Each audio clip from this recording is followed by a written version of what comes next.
बस आज मैं यहाँ एक लंबा हाथ मारने में कामयाब हो जाऊं, उसके बाद मैं ये चोरी चकारी छोड़ दूंगा। ये कहते हुए वो खिड़की के रास्ते मोटेल के अंदर घुस गया। मध्यम कदमों के साथ वो आगे बढ़ रहा था। मोटेल में दूर दूर तक शांति फैली हुई थी। इसी मोटेल के एक कमरे में कुर्सी पर बैठी हुई एक खूबसूरत औरत कुछ सोच रही थी। तभी दरवाजा खुला और एक आदमी अंदर आया। कैसे आना हुआ जान? कोई गेस्ट आया है क्या? गेस्ट ही है, मोटेल में चोर घुसा है। तो इतना डर क्यों रहे हो? तुमको तो पता है ना, हमें वैसे भी आज एक आत्मा की जरूरत है। यह सुनकर वो आदमी रहस्यमयी तरह से मुस्कुराने लगा। तभी परेश के कंधे पर अचानक से कुछ टपका। उसने हाथ लगाकर देखा तो टपकने वाली चीज लाल लाल खून था। उसने चौंकते हुए ऊपर की तरफ देखा तो उसे झूमर पर एक लाश लटकी नजर आई।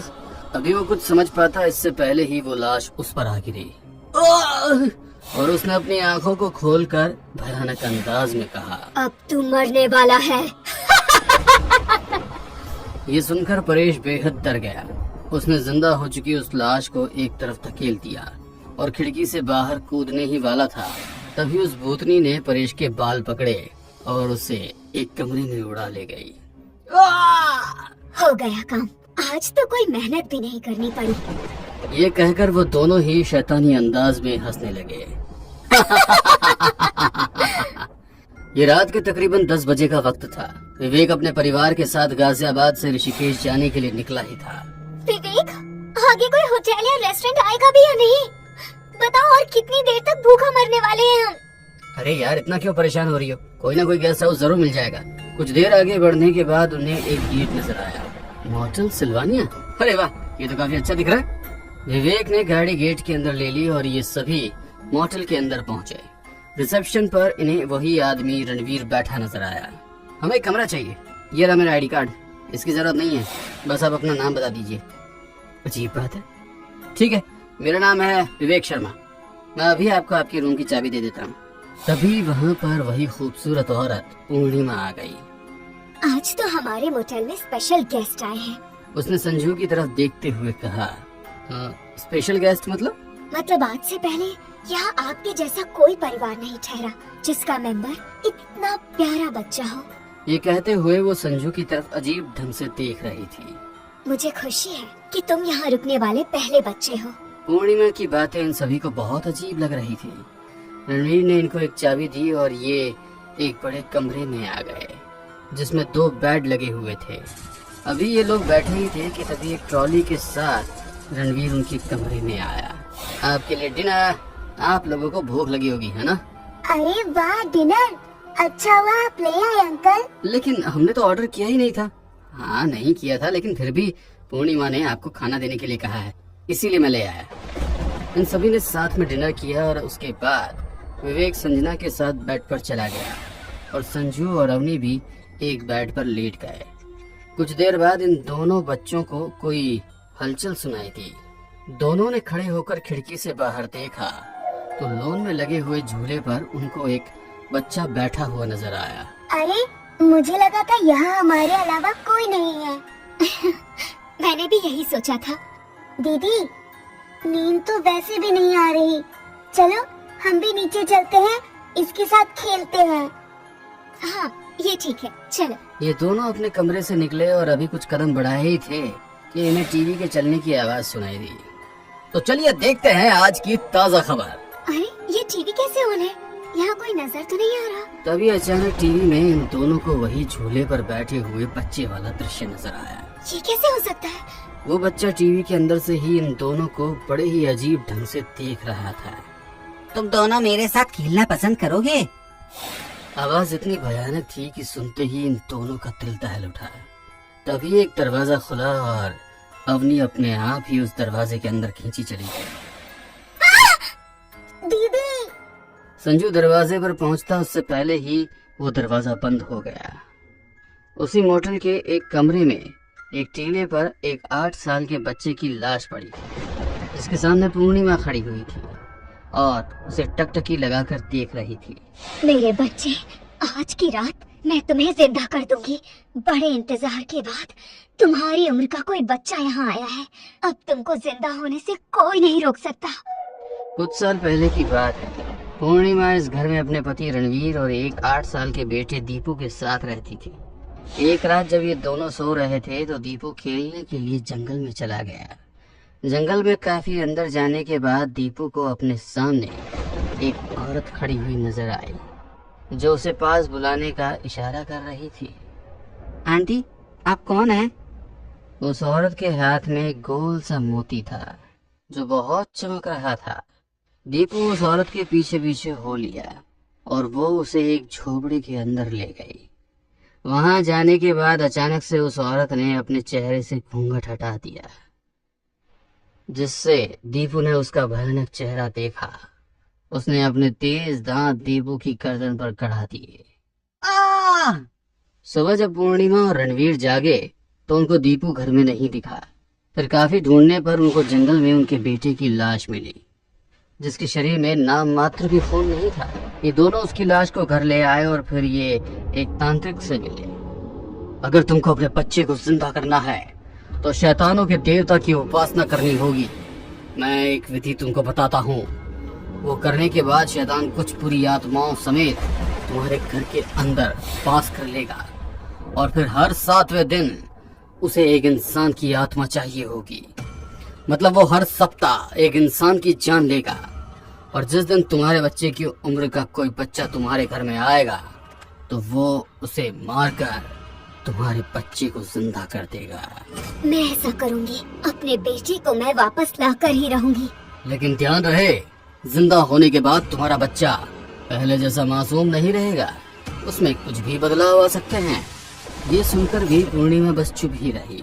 पूर्णिमा ने जो विधि कर ली थी और शैतान को अपने घर में बुला लिया था, फिर उसके बाद उसने इस घर को एक मोटेल बना दिया और जो भी गेस्ट यहाँ रुकता, शैतान और उसके साथ रहने वाली आत्माएं उसे खत्म कर देती।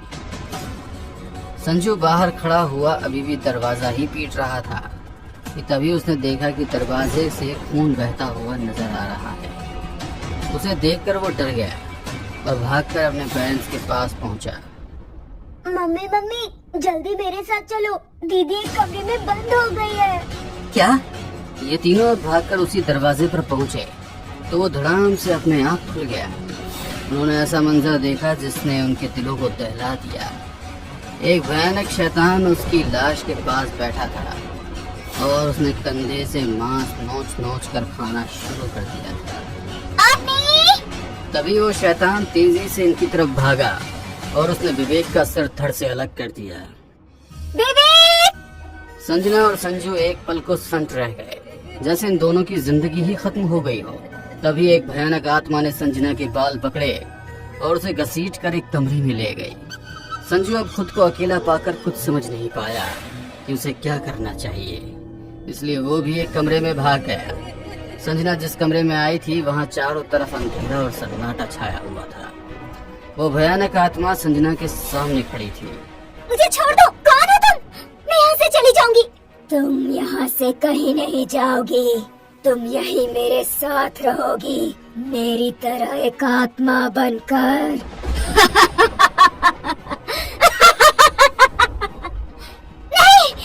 वो आत्मा संजना के करीब पहुंची और संजना की तेज चीख पूरे मोटेल में गूंज गई। रणवीर खुश होता हुआ पूर्णिमा के पास आया। अब सिर्फ वही बच्चा बचा है जिसकी जान जाते ही हमारा बच्चा जिंदा हो जाएगा। तो ठीक है, उस काम में अब हमें और देरी नहीं करनी चाहिए। अब ये दोनों ही उस कमरे में पहुंचे जहाँ पर संजू छिपा हुआ था। इन दोनों को देखते ही संजू पूर्णिमा से लिपट गया। आंटी आंटी, यहाँ पर एक बहुत भयानक आत्मा और शैतान है। उसने मम्मी पापा और दीदी सबको मार दिया।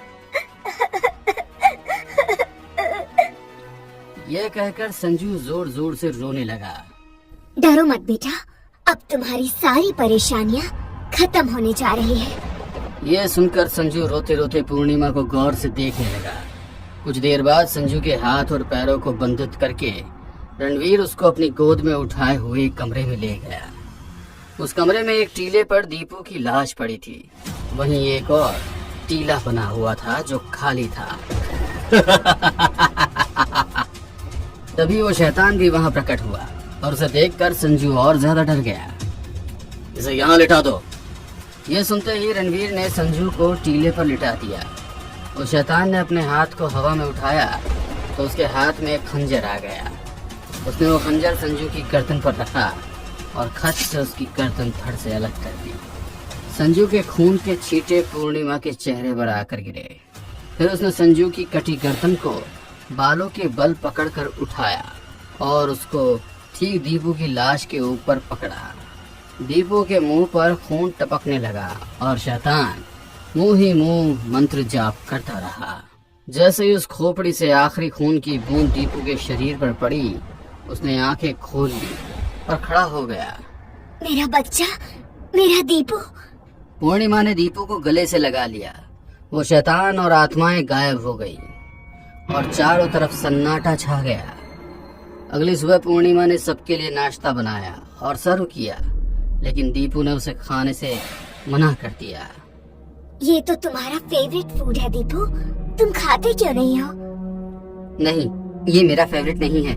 ये कहकर दीपू वहाँ से अपने कमरे में चला गया और उसने अंदर से कुंडी लगा दी। वो पूरे दिन अपने कमरे में ही बंद रहा और इसी तरह रात के 8 बज गए थे। दीपू इतना कैसे बदल सकता है? वो तो ऐसा था ही नहीं। ऐसा लग रहा है जैसे वो हमारा दीपू है ही नहीं। तभी सामने से उनको दीपू आता हुआ नजर आया। दीपू, तुम पूरे दिन कमरे में बंद क्यों थे बेटा? बताओ बताओ मुझे, तुम्हें क्या हो गया है? इस पर दीपू की आंखें लाल लाल चमक उठी और वो भयंकर आवाज में बोला, क्योंकि दिन के उजाले में मैं कोई शिकार नहीं कर सकता। ये आवाज सुनकर ये दोनों ही डर गए। दीपू ने रणवीर पर हमला बोल दिया और उस पर भूखे शेर की तरह टूट पड़ा। ये मंजर देखकर पूर्णिमा की धड़कनें मानो रुक सी गई। तभी शैतान और वो आत्मा फिर से वहाँ प्रकट हुए। शाबाश मेरे बच्चे, शाबाश। माँ, आप मेरी माँ हो, लेकिन अब से मेरे असली पिता यही है। मैं शैतान और आपका बेटा हूँ। अब आपकी जिम्मेदारी है कि हर दूसरे दिन आप मेरे लिए एक इंसान का प्रबंध करें, वरना मैं आपको भी खत्म कर दूंगा।